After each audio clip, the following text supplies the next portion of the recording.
This is a very interesting share that I want to um, share with all of you. It's about this farmer who I happened to observe when I was visiting my friend's a beautiful mango grove.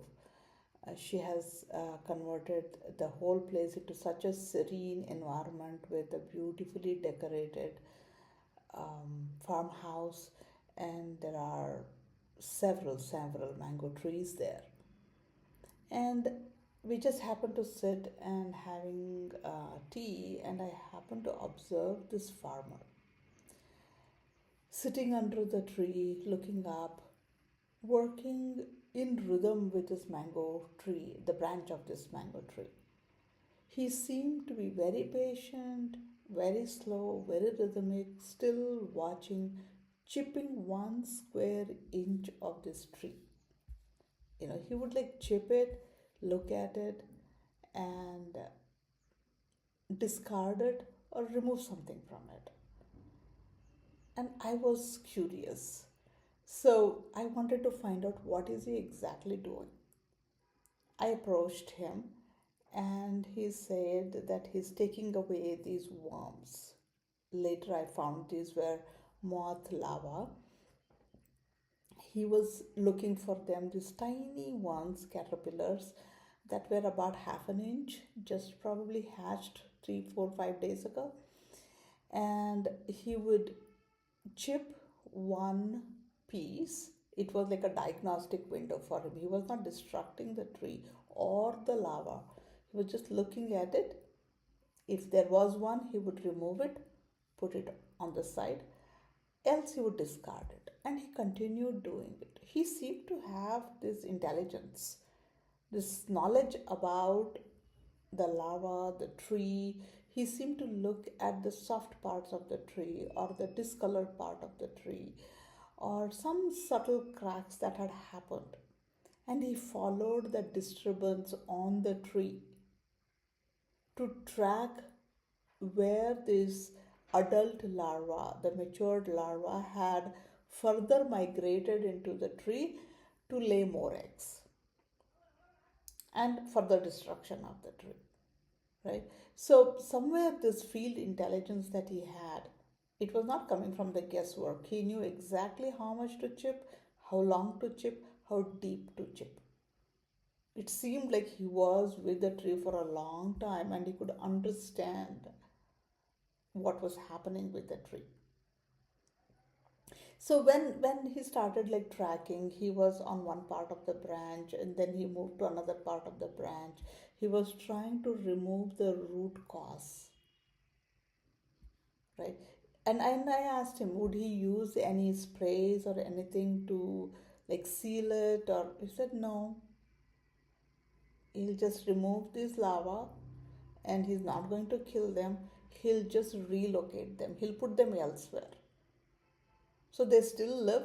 Maybe I don't know if they will survive or not.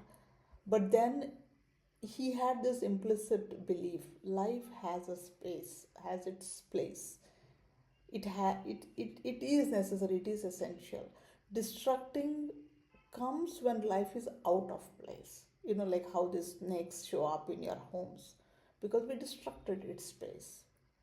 Right? Something like that. He seemed to like trust in the organization. He said, not organization, organism.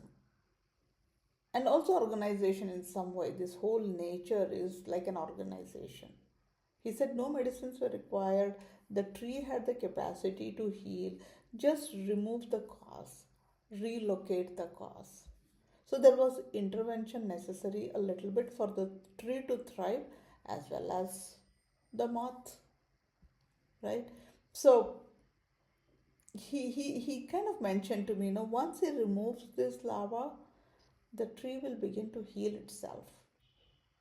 And that was amazing. That's that. I mean, we go through several classes, several lectures, read, and this person seemed to have the instinctive knowledge. Contrast with the modern world that we are used to. The present human consciousness or the modern human consciousness goes for extermination. We want to spray, we want to kill, we want to remove these cockroaches, ants, spiders, mosquitoes, whatever, we distract them. We want the disturbance to be gone. We do not want to understand why are these coming here, what are they doing, can I relocate them? Somewhere that speed replaces the relationship. Isn't this happening in our life too? We are catching up with things and missing out on the relationships. Right? For me, the core learning was that healing does not mean destruction of the other. And I just wondered, we were just sitting, talking, sipping away the cup of coffee, and I was just wondering. And he showed me another part of the tree where he had chipped off certain parts, and it was restoring itself, it was growing back. It was the restoration of the right relationship, between the worm and the tree. In this particular situation, the moth larva was not in the right company of this tree, or the tree did not want it. Somewhere the tree was probably also weak, because not all part of the tree was infested. Not all trees were infested. So something is lacking in this tree as well.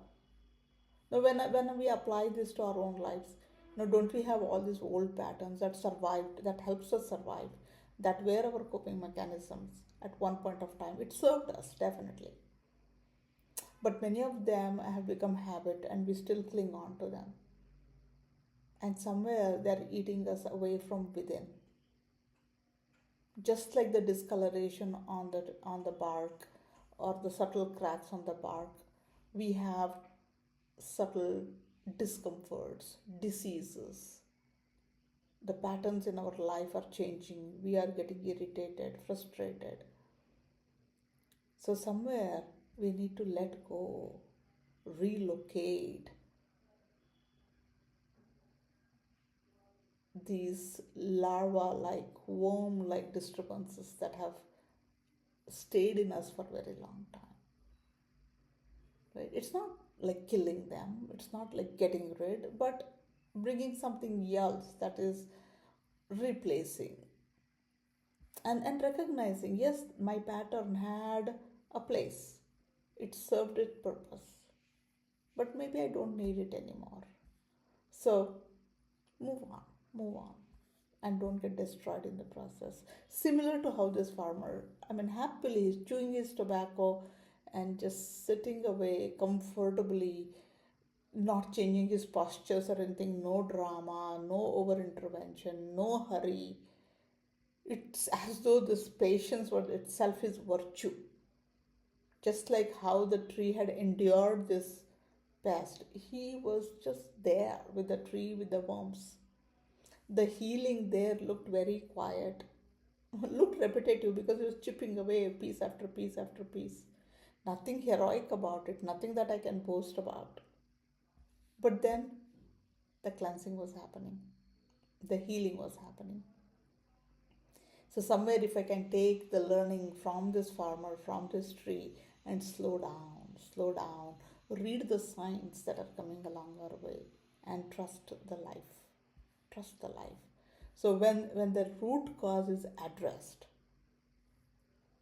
then somehow I know, the tree knows how to heal. So let's begin that journey for ourselves. And I really thank this friend of mine for her beautiful mango grove and for this lesson for my life. And hope this helps a few others. Thank you.